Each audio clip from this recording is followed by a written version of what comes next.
Patriot. Good morning. Reverend Bullock, you know ain't nothing gonna change. You was down there last year when you should have been, the head of the 13th district instead of Jonathan Kinlock. You know this. They're not ready for any progressive thinking in the Democratic Party. When you accepting mediocre leadership, and you're not willing to change. And the problem is that the McNamara machine has been working, overtime. Yeah.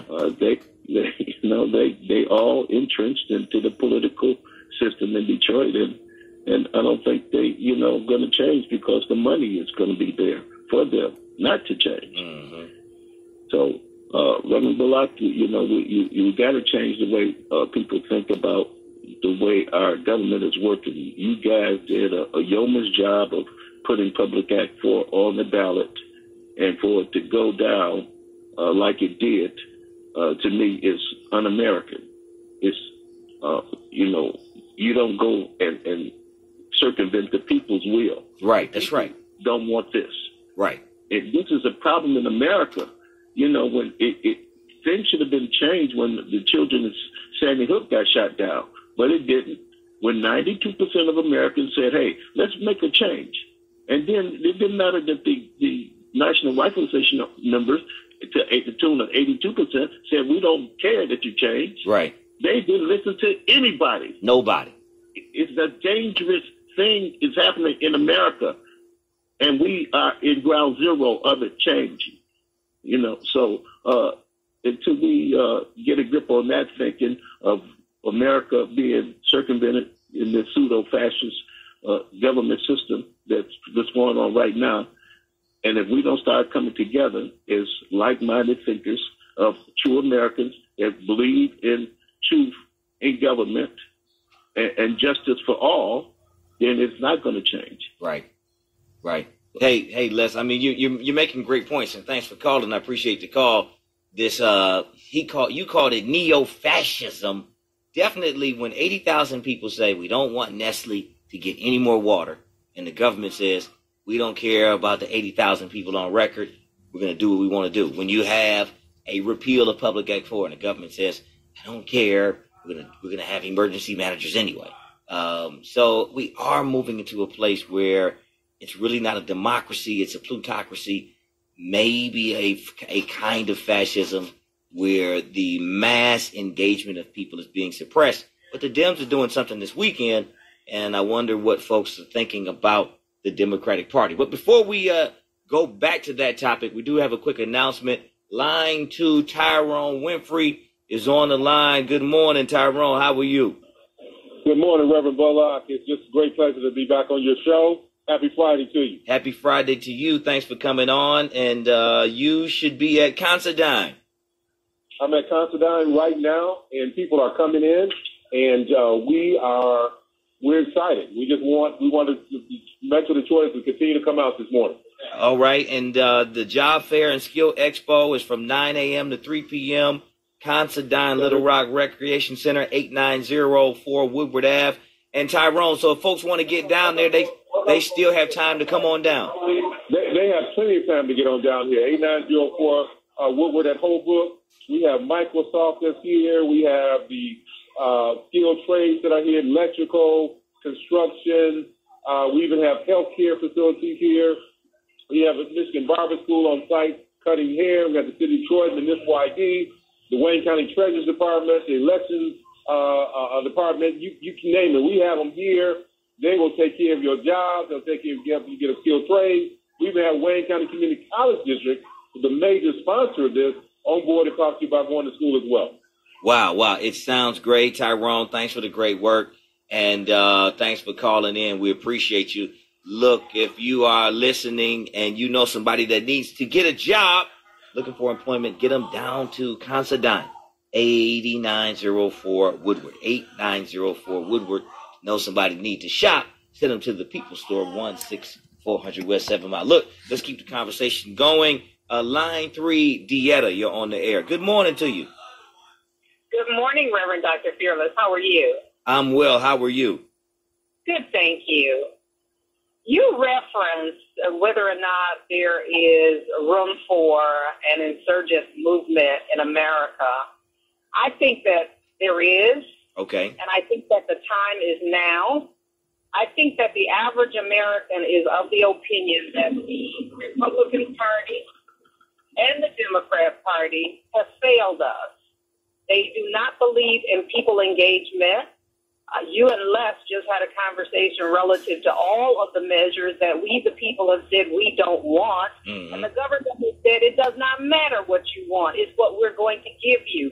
That is not a representative form of democracy. Right. It is simply not. Right. You have Rick on all the time talking about engaging the people who are actually affected by these rules, regulations, statutes, whatever you want to call them. You have to have the engagement of people who are directly affected. We have taken all of that participatory government away from the people. So the people are very upset with the Democrat Party. They're very upset with the Republican Party.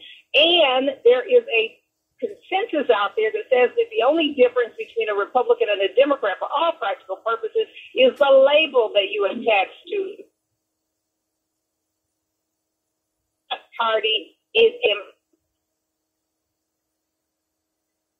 to look for what is good about America and decide that America is better than what we've been getting. Yeah, definitely better than what we've got. Deetta, thanks for calling. I appreciate the call. Let's go to line 5. Brenda, you're on the air. Talk to us. Good morning, David. Good morning. Well, I'm just going to follow through with what Les and what Deetta have said. And we just had several marches over this state and in this city. We just had the March for Life with the kids. Where was the Democratic Party then? Trying to recruit new people, activists, kids willing and people willing to step out and fight. They didn't do that. They're trying to keep it small and tight, and nothing's going to change unless we change it. And that's an ongoing fight always, right? Because you get comfortable when things are going your way, or you've sold out and it's going your way. I remember when Keith Ellison was running to be the chair of the DNC, and I turned around and I said, well, who's been supporting him this whole time? Because you remember they were making him the maverick. Right. That was what they were putting out here. Right. And I said, who's been supporting him all these years? That's where you look to, because he owes those people. He don't owe you anything. Mm-hmm. So that's why we have this. So Keith Ellison is now the vice chair of the DNC. What has changed? Not only that, we have to understand the stranglehold, and Val referenced some of that. And I'll tell you, do you know that since the Jonathan Marie court case, mm-hmm. Jonathan has tried to get a PPO out on Marie? But now, however, the UAW has banned anybody who testified against Jonathan, banned them from all UAW buildings. So if there's a meeting for the party in the UAW building, they can't come. They can't come. Interesting. What does the UAW have to do with this? They shouldn't have anything to do with this. Well, the UAW runs the party, don't they? That's what I'm trying to explain. Not only that, they rewarded Jonathan by making him a member of the water board. Jonathan, who has several DUIs and 20 or 30 evictions, is on the public safety board. He's on the Port Authority board. They keep rewarding him, and testifying in a court case is your constitutional right. Why would the UAW get involved in that and try to ban, four ladies? So, Brenda, you don't think after this weekend, though, that the party can begin to close ranks and get behind candidates? Because if there's going to be a change, there's got to be some solidarity in the party the convention is supposed to do that. You don't think that's going to happen this weekend? Well, that's not what the convention is supposed to do. No, the convention is supposed to tell who's already engaged in the party what they're supposed to do. Get behind what the UAW wants you to do. Remember that whole Lon Johnson, Mark Brewer fiasco? That the UAW went around the whole convention passing out T-shirts and keychains and lanyards to get behind Lon Johnson because they thought Lon Johnson's wife was going to bring a whole lot of money to the MDP. That didn't happen. Lon Johnson ran again, won, and then dropped out, All that money and time that was spent, and then he drops out to run for Congress. Right. Nothing's going to change because they're trying to keep it tight. They're trying to suppress the vote. They're trying to keep people out. There's been many opportunities for them to go and try to recruit new talent. They're not doing that because they want the people who already support them, give them the shoebox money, the backhand, the glad hand. Because there's just too much going wrong in Detroit, but all over the state. For them to sit idly by and just accept that the status quo is going to change anything. And it's not, and they're not trying to. And nobody's coming to this convention except the same old people who come to all of the same old other political stuff. The truth of the matter is, and this is what you and I talked about yesterday, there needs to be an insurgence. Yeah.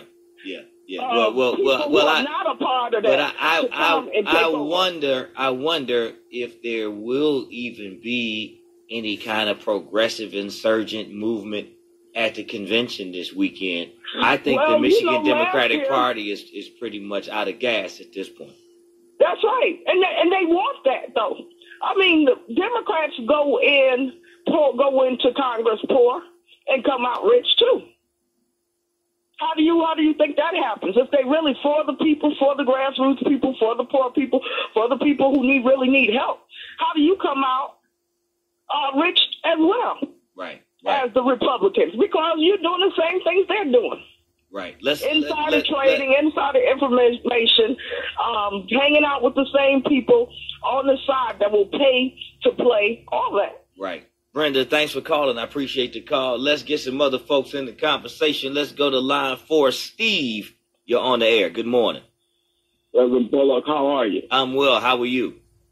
I'm good. First of all of your callers have been on point. You take all their responses together, and there you have the state of the 13th. But here's the problem I'm having, Reverend Bullock. And allow me, and I don't mean to step on any toes, but it's bothering me. Negroes are having a job fair today, and these same Negroes was against community benefit agreements. Now, you tell me what's going on. You got a Negro like Tyrone Winfrey that's been on the teat of public education since he came into town. And he would not serve Ann Arbor like he served Detroit, being on a defunctional school board and then moving over to a failed district and making $250,000 a year. But this Negro gonna tell you, come bring your resume and we're gonna get you hired. But these Negroes are against community benefit agreements. Tell me something wrong with that picture, Reverend. And I don't mean to step on toes. Hey, no, that's good. Hey, you don't have to apologize. Hey, it is what it is. These Negroes always come with resume writing, job interview, tell you what to wear, how not to perm your hair, how not to wear a dashiki to get a job. Well, we had community benefit agreements that would have benefited the people of Detroit, where we would have had employers not willing to pay fines, but were willing to hire people.